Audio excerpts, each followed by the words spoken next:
Welcome to the deep dive. Ready to dive into the Roman Empire? Always ready to talk about Rome. I bet. Now, when we talk about the Roman Empire, most people think gladiators, togas, the Hollywood version. Right, the Colosseum, chariots, all that. Exactly. But Rome's story goes way beyond that. I mean, this was a civilization that started as a tiny city-state and ended up a superpower, right? They dominated their world for centuries. So how did this little city in Italy become, well, the Roman Empire? It's easy to look back and think, oh yeah, Rome, they were destined for greatness. But the truth is they were just this small, almost insignificant city-state. They were figuring things out as they went.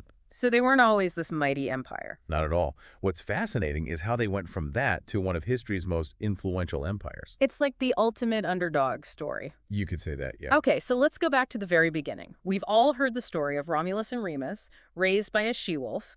Is any of that true? Well, the she-wolf part is probably more myth than history. But the fact that the Romans told that story, that they used it, says something about them, don't you think? What do you mean? They were incredible storytellers. They knew how to build an identity, create a narrative. But you're right, we need to look at the historical record. And historically, the evidence points to a group called the Latins as the founders of Rome. The Latins. So no wolves involved. Probably not. Uh, But these Latins, they set up a system that paved the way for Rome's early success. Interesting. So what was so special about this system? What did the Latins do differently? Think about other civilizations at that time. Many were ruled by a king, a pharaoh, one person with all the power. Right, like absolute rulers. Exactly. But the Romans, they went in a different direction. They established what we call the Roman Republic. And this is a mix of democracy and aristocracy. Sounds complicated. It was. But in simple terms, it meant that different groups had a say in how things were run. Power was shared. So not a democracy like we think of today, but also not a dictatorship. Exactly. And that's important because this system, this power sharing, it helped prevent any one person or group from becoming too powerful. It brought a level of stability. It makes sense. They avoided that whole absolute power corrupts absolutely problem. Exactly. And that stability gave them the space to grow, to experiment. Mm. But what really launched Rome onto the world stage, what made them a major player, were the Punic Wars. The Punic Wars. Okay, so for those of us who need a refresher, what were those? Who was Rome fighting? Imagine this. For about a century, from the 3rd to the 2nd centuries BC, Rome is locked in this epic struggle with Carthage. Carthage. Weren't they like a North African civilization or something? That's right, and a powerful one at that. They controlled a lot of the Mediterranean, just like Rome wanted to. And these weren't just border skirmishes. We're talking about 3 massive wars, each one pushing both sides to the brink. And weren't these the wars with Hannibal, the general who marched elephants over the Alps? Talk about an entrance, but was that just for show or was there a strategic reason behind it? Hannibal, now there was a military genius. That move across the Alps, I mean, who expects that? It was a direct challenge to Rome on their own turf. I can only imagine how the Romans reacted to that. Let's just say they weren't too thrilled. But Hannibal's strategy, it almost worked. The Punic Wars, they were a turning point for Rome. So Rome eventually beats Carthage. What happens then? How do they go from winning these wars to becoming, well, the Roman Empire? It did more than just give them more land. Because you'd think winning a bunch of wars, that would be a pretty big deal on its own. It was huge, don't get me wrong. Right. But it also changed who they were as a civilization. How so? Before the Punic Wars, they were a regional power. Influential, sure. But after? After, they had this vast empire. And all the wealth and power that came with it. Exactly. And you know what happens when you've got that kind of power. I can imagine things got pretty interesting. Let's just say they knew how to celebrate a win. To Rome. I bet there were some epic parties back then. Oh, absolutely. Lavish feasts, gladiatorial games, the works. But it wasn't all just fun and games. This period after the Punic Wars, it's when Rome really transformed. This is when we get to the whole Pax Romana thing, right? Exactly. About 200 years of Roman peace and prosperity. Pax Romana. Roman peace. Catchy. It really was a remarkable period. The Roman Empire was relatively stable. And within that stability, they achieved some incredible things. This is when they built all those amazing roads and aqueducts and, well, pretty much everything we remember them for, right? Exactly. It's not just that they were conquering vast territories anymore.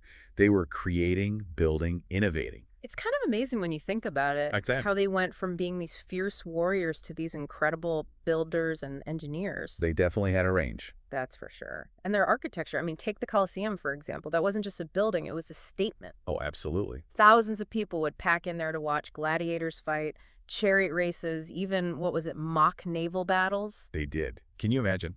How do they even pull that off? Flooding the whole Colosseum for a fake naval battle. It's mind-boggling when you think about the logistics. Serious But that's what the Romans were all about. ambition on a massive scale. Exactly. They wanted to impress, to demonstrate their power. But it wasn't just for show. There was a purpose behind the spectacle. Always. The Colosseum, it was also a way to keep the people happy. Bread and circuses. Exactly. Give the people entertainment, and they're less likely to cause trouble. It's a tale as old as time, right? It definitely still works today. And the Romans, they were masters of it. They understood that true power wasn't just about military might.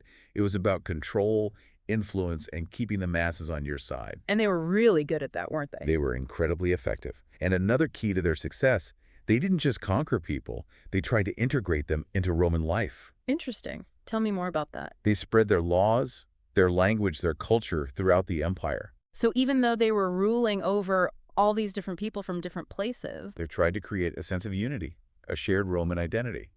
Of course, it wasn't always peaceful or straightforward. I can imagine. You can't force people to just abandon their own cultures that easily. Exactly. But it was still a remarkable strategy. And for a while it worked. It helped hold that massive empire together. So we've got military power, incredible innovation, cultural influence. Yeah. For a couple of centuries, things were going pretty well for Rome. They could say they had a good run. But we all know how the story ends, don't we? Empires, no matter how powerful, are not invincible. So what happened? Where did things start to unravel for Rome? It's kind of amazing, right? How even the most powerful empires can just crumble. It really makes you think, doesn't it? It does. So where do things start to go wrong for Rome? What happened? Well, remember how we talked about the Pax Romana? Those 200 years of stability? Yeah, good times for Rome, relatively speaking, of course. Of course. Yeah. But that stability, it didn't just happen by chance. There were these pillars holding it up. Yeah, right? okay, I'm following you. What were these pillars? You had strong leadership, a functioning government, a strong military. Those were key. And I'm sensing those pillars start to crumble. Exactly. As the centuries go by, things start to change. Those pillars, they begin to weaken. So was it like one big thing that happened, or more like a slow decline? It was more like a bunch of problems all happening at once. It's a perfect storm. Yeah, you could say that. And one of the biggest issues, political instability. Ah, so it begins. Right. Remember that power-sharing model Rome had early on? Yeah, with the Roman Republic and all that. Well, over time, that system, it became vulnerable. Generals vying for power, assassinations, civil wars. It sounds messy. It was. Becoming emperor, which used to be this position of respect, it became a dangerous job. Everyone wanted power, and they'd do anything to get it. I guess that's what happens when you have that much power up for grabs. It's a recipe for disaster. Exactly. And as this political chaos is unfolding, the Roman Empire, it's also facing economic problems. Ah, so it's not just a political crisis, but an economic one, too. Exactly. Managing an empire the size of Rome, it was expensive, even in the good times. Yeah, I can imagine. You've got to pay for the army, build roads, keep everything running smoothly. Exactly. And as the empire grew, those costs, they just kept growing too. It's like trying to run a giant corporation without, computers or even cars. Things are bound to get complicated. And speaking of things getting complicated, let's not forget about their army, the legions. Weren't they like the best of the best? I thought Roman soldiers were supposed to be these unstoppable warriors. They had a reputation for a reason. So what happened? Well, as Rome expanded, they needed more soldiers, more than they could easily recruit from their own citizens. Makes sense. So they started hiring mercenaries. Exactly. And relying on soldiers from the fringes of the empire, people who weren't as invested in Rome's success. So you're telling me the mighty Roman legions were basically outsourced. What could go wrong, right? Well, that's the thing about outsourcing your army. It comes with risks. Big risks? Let's just say it didn't help the situation. And then, to make matters worse, they decided to divide the empire in two.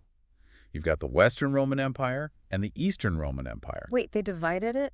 That seems kind of counterintuitive, doesn't it? If you're already facing all these problems. It does, but at the time, it probably seemed like a good idea to them. They thought it would make things easier to manage. Divide and conquer, except they were dividing themselves. Right.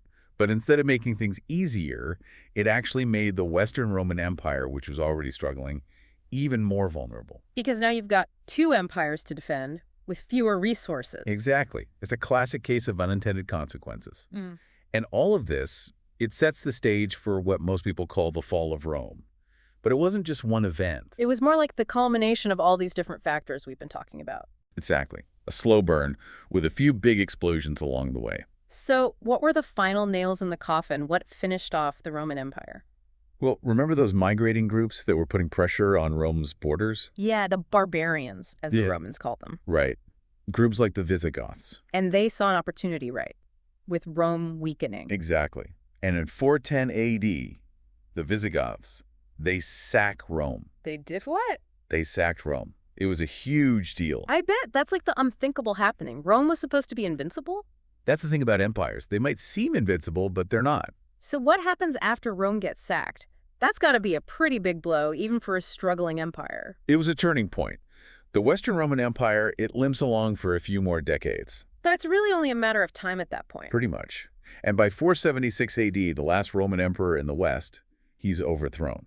And that's generally considered the end of the Western Roman Empire. Wow. So it's over. After centuries of power and influence, the Roman Empire is no more. It really makes you think. It does, doesn't it? It makes you realize that even the most powerful civilizations, they aren't invincible. There are lessons to be learned from their successes and definitely from their failures. Absolutely. And the thing about history is, it's not just about the past. It's about the present, too. Exactly. The choices we make today, they shape the future. Just like the choices the Romans made shaped their world. It's all connected. Wow, okay. I think we need a minute to process that. But to our listeners, thank you for joining us for this deep dive into the Roman Empire. It's been quite a journey, hasn't it? From humble beginnings to superpower to, well, you know how it ends. It's a story that keeps fascinating us, even after all these centuries. That's for sure. And on that note, we'll leave you with this thought. What can we learn from Rome? What lessons can we take from their rise and fall? And how can we apply those lessons to our own lives and to the world around us? Those are some excellent questions to ponder. They really are. Thanks for listening, everyone.